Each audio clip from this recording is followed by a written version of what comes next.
প্রতিদিনের মতো আজকের দিনটাও একই রকমভাবে শুরু হয়েছিল। সকালবেলা উঠেছি, ফ্রেশ হয়েছি এবং হাজব্যান্ড কাজে যাবে বলে রান্নাবান্নাও বসিয়ে দিয়েছি। আর এদিকে ছেলে ঘুম থেকে উঠে খবর পেয়েছে রাস্তার ওপিটের পুকুরে মাছ ধরছে। তো দেখুন ফোনটা নিয়ে যাচ্ছে মাছ ধরা দেখতে। আমাদের গলি থেকে বেরিয়েই সামনে রাস্তা, আর রাস্তার ওপিটেই পুকুর। দেখুন এই যে এই পুকুরটাই জেলেরা মাছ ধরছে, তো মাছ ধরা দেখতে এসছে। তা ওই সাইডে আছে, ও আবার এদিক থেকে ঘুরে এপাশ দিয়ে যাচ্ছে ওটা দেখার জন্য। ওই যে জেলেরা।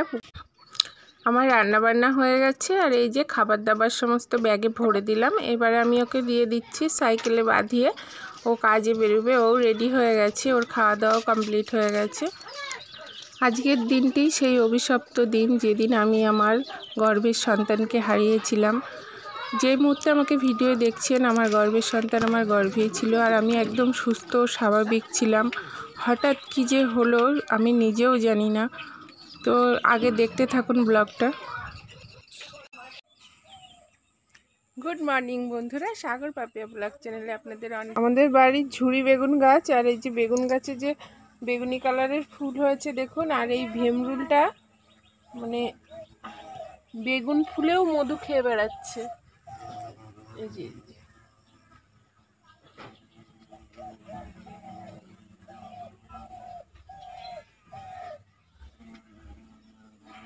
প্রকৃতির কি আশ্চর্য নিদর্শন।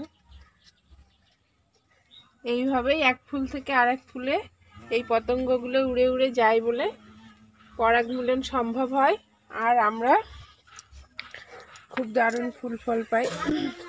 আমার ঘরের সামনে এই ছোট্ট আম গাছটিতে দেখুন কত পরিমাণে বোল এসছে। আর এই গাছটার বয়স 2 বছর। গত বছরও প্রচুর ফলন হয়েছিল, যেটা আমি একটা শর্ট ভিডিওতে দেখিয়েছিলাম।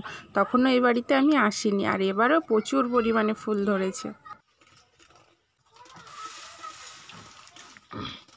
তো বেরিয়ে যাওয়ার পরে ছেলেরা খাওয়া হয়ে গেছে, আমরাও খাওয়া দাওয়া করে নিচ্ছি। এরপরেও আবার কাজকর্ম আছে, গুছিয়ে আবার রান্না বান্না করতে হবে। সকালবেলা যে জেলেরা ওই পুকুরটাতে মাছ ধরছিল, তো ছেলে ওখানে যাওয়াতে ওকে অনেকগুলো মাছ দিয়ে দিয়েছে। এগুলো ছোট ছাট মাছ। ওকে একা দেয়নি, আরও পাড়ায় অনেকগুলো বাচ্চা দেখতে গেছিলো, সবাইকেই দিয়েছে। তা দেখুন সবই ছোট ছোট বাটা। তা এইগুলোই আমি এখন কাটতে বসেছি খাওয়া দাওয়ার পর। এত ছোট ছোট মাছ কাটতে কত টাইম লেগে যাচ্ছে। এগুলো বাচ্চা রয়েছে, এগুলো কোনো রয়েছে, এগুলো ফেলাই দেবো খুব। কালকে এই কুলগুলো আমি আর মেয়ে গিয়ে গাছ থেকে পেড়ে এনেছিলাম। তো কালকে রোদে দিয়ে দিয়েছিলাম, আর এখন এই যে বেছে আলাদা করে নিয়েছি। এগুলো একটু কাঁচা আছে, আর এইগুলো সমস্ত কালার এসে গেছে, আলাদা করে দিয়েছি, রোদে দিয়ে দেবো। ঘড়িতে বাজে এখন 11টা 15। এখন এগুলো দিব, দিয়ে মাছ কেটে ধুয়ে এনে রেখেছি। এখনো নুন হলুদ দেওয়া হয়নি, এগুলোকে নুন হলুদ দেবো। ফুলগুলোকে রোদ্দুরে দেওয়ার জন্য এই যে আমার ঘরের টিনের চালের ওপরে দিয়ে দিচ্ছি। এইখানে বেশ সারাদিন রোদ্দুর থাকে, তো এইখানে ভালো রোদ লাগবে। টিনের ওপরে তুলে দিলাম।